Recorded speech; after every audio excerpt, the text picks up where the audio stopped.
Olá, povo de Deus, segunda-feira, 17 de março de 2025, segunda semana da Quaresma. A nossa reflexão de hoje é a partir de Daniel 9, 4b a 10, Lucas 6, 36, 38. Eu te suplico, Senhor, Deus grande e terrível, que preservas a aliança e a benevolência aos que te amam e cumprem teus mandamentos. Temos pecado, temos praticado a injustiça e a impiedade, temos sido rebeldes, afastando-nos de teus mandamentos e de tua lei. Não temos prestado ouvidos a teus servos, os profetas, que em teu nome falaram a nossos reis e príncipes, a nossos antepassados e a todo o povo do país. A ti, Senhor, convém a justiça, e a nós hoje resta-nos ter vergonha no rosto. Seja o homem de Judá, os habitantes de Jerusalém, a todo Israel, seja aos que moram perto e aos que moram longe, de todos os países, para onde os escorraçaste por causa das infidelidades cometidas contra ti. A nós, Senhor, resta-nos ter vergonha no rosto, a nossos reis e príncipes e a nossos antepassados, pois que pecamos contra ti, mas a ti, Senhor, nosso Deus, cabe misericórdia e perdão. Pois temos rebelado contra ti e não ouvimos a voz do Senhor, nosso Deus, indicando-nos o caminho de sua lei que nos propôs mediante seus servos os profetas. O livro de Daniel é sempre difícil quanto à separação das camadas históricas, pois é uma obra escrita numa época, retroprojetando para outra. Assim, nosso texto de hoje, do capítulo 9 de Daniel, apresenta uma oração que resgata a perspectiva do profeta Jeremias. O que emerge, então, é o contexto do exílio da Babilônia e da restauração de Jerusalém. De acordo com alguns exegetas, os 70 anos preditos por Jeremias devem interpretar-se como 70 semanas de anos, isto é, 490 anos. Trata-se de uma longa quaresma entre o começo do exílio e a restauração e consagração do templo em Jerusalém por volta do ano 164 a.C. Sempre precisamos ficar atentos à imagem de Deus que passam esses textos, pois é muito comum atribuir-se a Deus sentimentos e comportamentos muito humanos. Pensa-se num Deus que faz justiça e que castiga os que não lhe são fiéis. A ti, Senhor, convém a justiça, e a nós hoje resta-nos ter vergonha no rosto.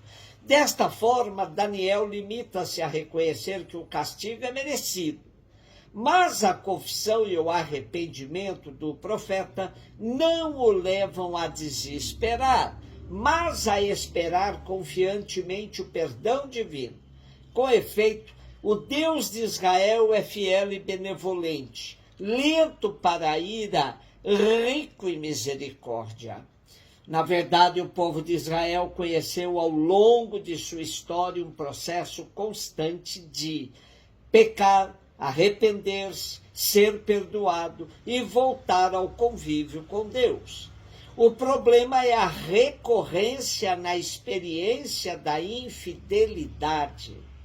Pode-se perguntar até quando Deus vai suportar esse esquema, vai perdoar o seu povo. Um dia o apóstolo Pedro perguntou a Jesus quantas vezes devíamos perdoar. Pedro dizia se era por 7 vezes e Jesus lhe disse 70 vezes 7, ou seja, sempre. Ora, se Jesus diz que nós deveríamos perdoar permanentemente, imagine o Pai, que é muito mais misericordioso que nós. A nós, Senhor, não resta mais que ter vergonha na cara. Isso é literal no nosso texto de hoje. Lucas 6, 36, 38. Disse Jesus aos seus discípulos: sede misericordiosos, como também o vosso Pai é misericordioso. Não julgueis e não sereis julgados, não condeneis e não sereis condenados. Perdoai e sereis perdoados. Dai e vos será dado. Uma boa medida, calcada, sacudida, transbordante, será colocada no vosso colo. Porque com a mesma medida com que medirdes os outros, vós também sereis medidos. Sede misericordiosos, sede perfeitos, sede santos, como vosso Pai é misericordioso, é perfeito, é santo. Assim, os evangelhos sinóticos apresentam a medida de nosso processo de aperfeiçoamento na história. Antes deste trecho, Lucas tinha descrito as bem-aventuranças e as malaventuranças. Depois anotou a gratuidade das relações com o eixo na máxima: o que vos desejam que os outros lhes façam, também vocês devem fazer a eles. Neste contexto, nossas relações devem ser marcadas pela misericórdia e perdão. Ainda ele nos lembra que, com a medida com que medirmos os outros, também seremos medidos. A vida em sociedade é feita de relacionamentos, de interesses, de reciprocidade, que geram lucro, poder, prestígio. O Evangelho revolucionou o campo das relações humanas, mostrando que numa sociedade justa e fraterna, as relações devem ser gratuitas, à semelhança do amor misericordioso do Pai. Lucas salienta que as relações numa sociedade nova não devem ser de julgamento e condenação, mas de perdão e dom. Só Deus pode julgar.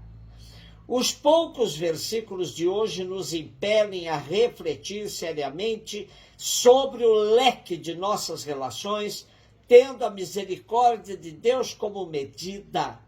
Esse apelo se faz urgente na sociedade de hoje, marcada por tantos discursos de ódio, de vontade de andar armado, de preconceitos contra negros, contra pessoas com orientação sexual diversa, contra mulheres, contra pessoas deficientes, contra os povos indígenas, enfim, contra os pobres. Assim, o que Jesus nos propõe vai na contramão disso tudo. Quem tem a misericórdia de Deus como medida, muda totalmente seu horizonte na vida. Somos chamados a fazer a diferença, a marcar nossa posição na sociedade. O recente sínodo sobre a sinodalidade alertou a todos os cristãos a buscarem a conversão das relações. Afirmou: o desejo de relações mais autênticas e significativas não exprime apenas a aspiração de pertencer a um grupo coeso, mas corresponde a uma profunda consciência de fé. A qualidade evangélica das relações comunitárias é decisiva para o testemunho que o povo de Deus é chamado a dar na história. As relações renovadas pela graça e a hospitalidade oferecida aos últimos, segundo o ensinamento de Jesus, são o sinal mais eloquente da ação do Espírito Santo na comunidade dos discípulos. Esse tempo de Quaresma é propício para revisarmos nossas relações, superando as que são tóxicas e fomentando aquelas que nos dão maior qualidade de vida. Um beijo no seu coração.